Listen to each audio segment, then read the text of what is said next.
Mr. Chairman.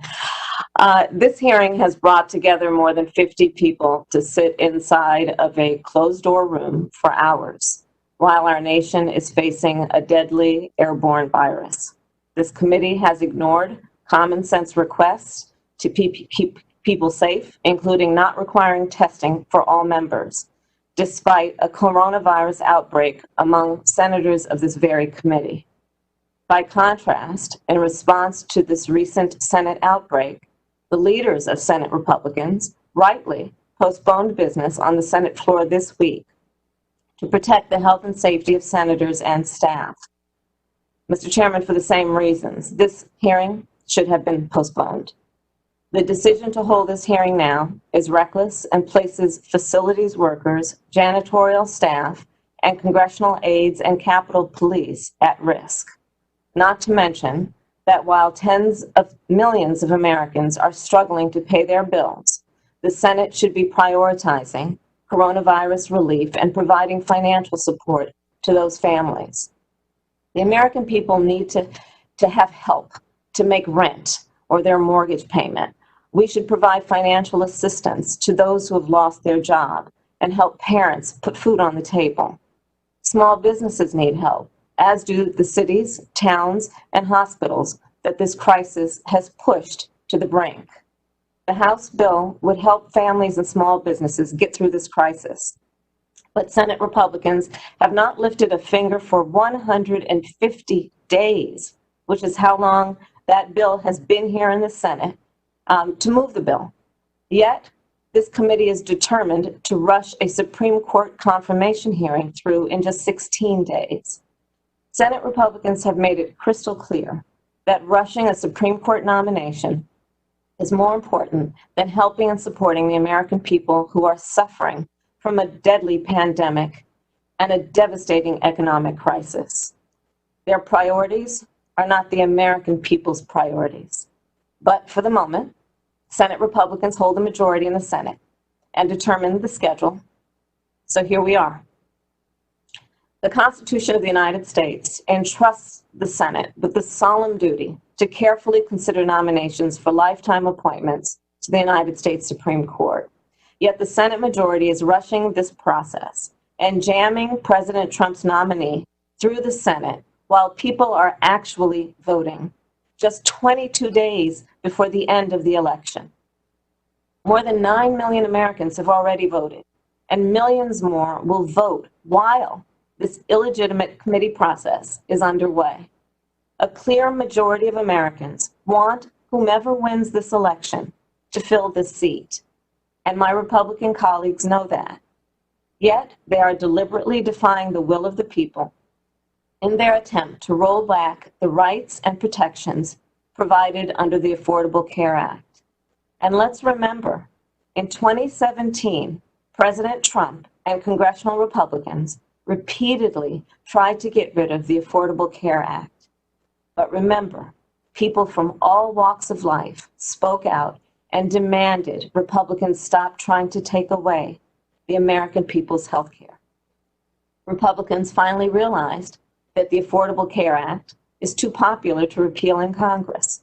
So now they are trying to bypass the will of the voters and have the Supreme Court do their dirty work. That's why President Trump promised to only nominate judges who will get rid of the Affordable Care Act. This administration, with the support of Senate Republicans, will be in front of the Supreme Court on November 10th to argue that the entire Affordable Care Act should be struck down. That's in 29 days that'll happen.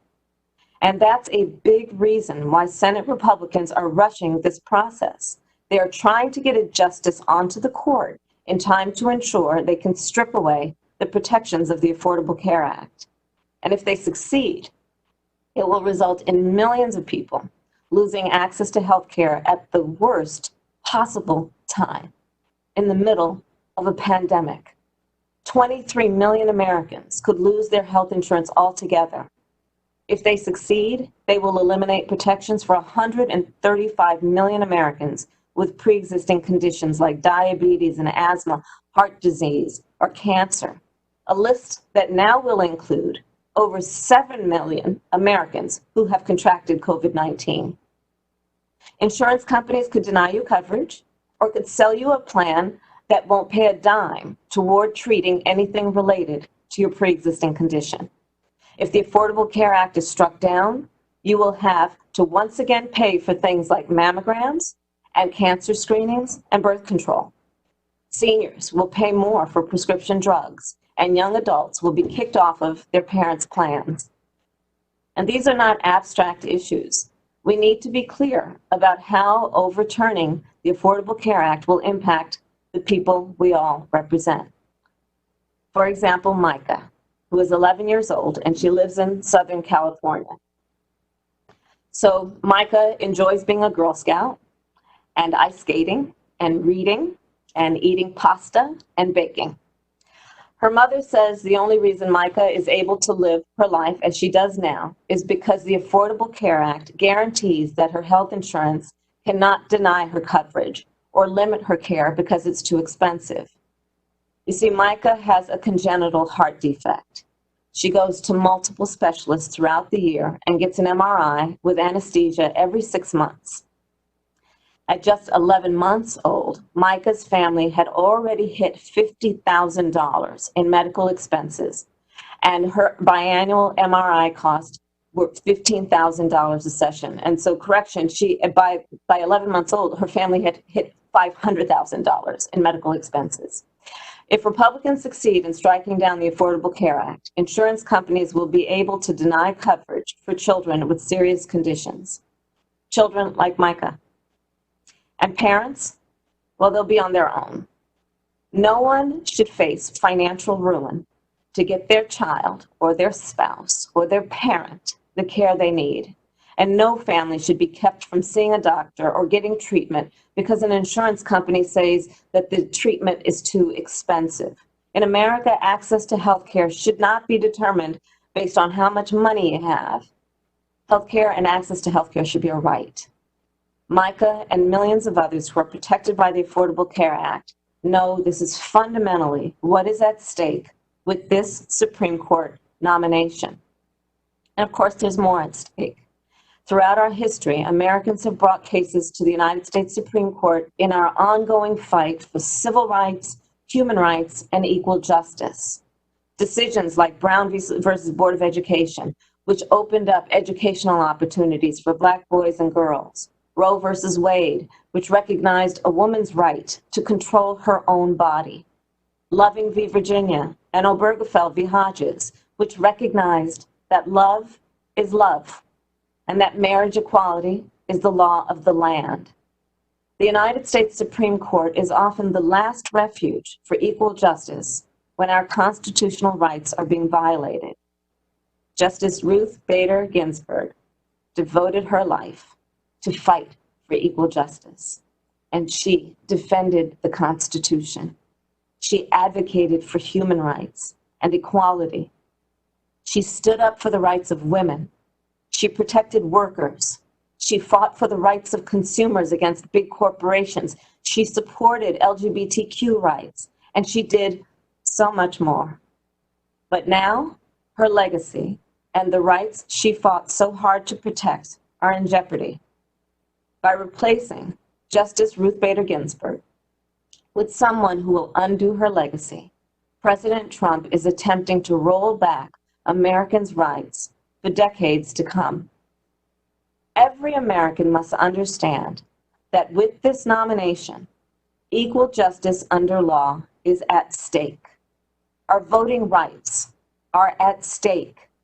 Workers' rights are at stake. Consumer rights are at stake. The right to a safe and legal abortion is at stake.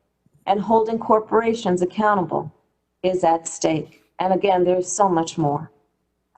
So, Mr. Chairman, I do believe this hearing is a clear attempt to jam through a Supreme Court nominee who will take health care away from millions of people during a deadly pandemic that has already killed more than 214,000 Americans. I believe we must listen to our constituents and protect their access to health care and wait to confirm a new Supreme Court justice until after Americans decide who they want in the White House. Thank you. Thanks for watching, and if you haven't already, please consider subscribing to our channel. And while you're at it, please leave us a comment. Thank you for watching.